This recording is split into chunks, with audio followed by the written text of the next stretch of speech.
So eriye byokulya nga kono tutugenda bisangayo ewa mugulu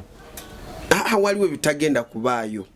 kati gwe walabako kinaki anti kati nze nkulaba nalaba mu meeza nteeketeeke nga kuliko emmere gy'otaategeera nga kuliko omuceere nga kuliko ennyama nga kuliko naye nga gwengeri gy'oba obirabamu bwotuwa obiraba kubanga n'omulala ayinza okulaba kirala tewalabako yadde alya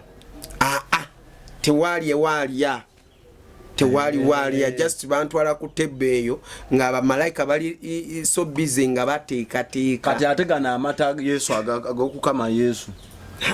si kukama Yesu. Statement ya Pastor Edda eribweti nti yalaba amata omuga gw'amata nga gukulukuta nga gava mu Yesu mu Katonda kati mwegulu lyagala trend of course kubanga lwaki waliwo omuntu atawulira nga konti waliye n'eggulu naye kasita bw'aba ku TikTok bw'abeera ku TikTok bana bakoze mu challenge agenda kula nenfa nenziramu nenfa kati nagamba yafiira wanagenda checking eggulu obubaka buba bugenze butuuse ng'abantu bakuba mannyo ng'alimba gwe kankubuulire buli kintu kyonna kitandikira mu kuwakana. Nze bwe namala kudda engulu nga mukyala wange bamaze kunjanjaba bulungi mbanyumiza by'eggulu bagamba oyo kirabika musujja gwamuyingidde mu mutwe naye kyatwala bbanga Katonda yennyini n'asindika malayika n'amwegambirira n'agenda mukyalawo bino aina byagamba nenfa gwe tolootangako kye waliwo abantu wano bayinza okutugamba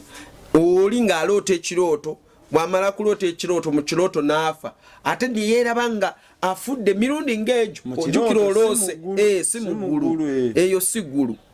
ng'aloota ng'afa n'addamu n'afa ate nga yeeraba mirundi ng'esatu ensi y'omwoyo yokka esobola akola ekintu bwe kityo omwoyo gwo okuba strong you have to fast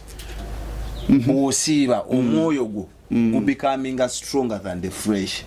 bw'olya emmere ozimba mubiri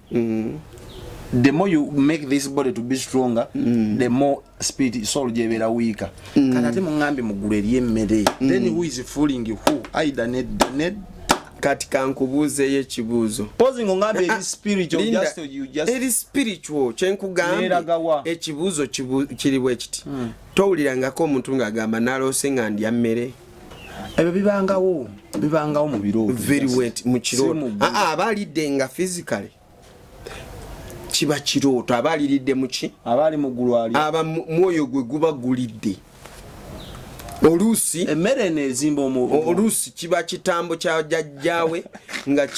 kimuyigiriza kulya abantu ati kati bintu by'emyoyo tojja bitegeera bulungi kubanga ngezaaho kunyonyola tonategeera kati kankuze ku kino ky'omanyi osobole kutegeera kyenkunyonyolako so n'emmere ey'omuggulu eringa bwete ey'omu birooto anything can happen in heaven gwe kyoba omanya buli kimu kyonna kisoboka mu ggulu. Export TV to the world.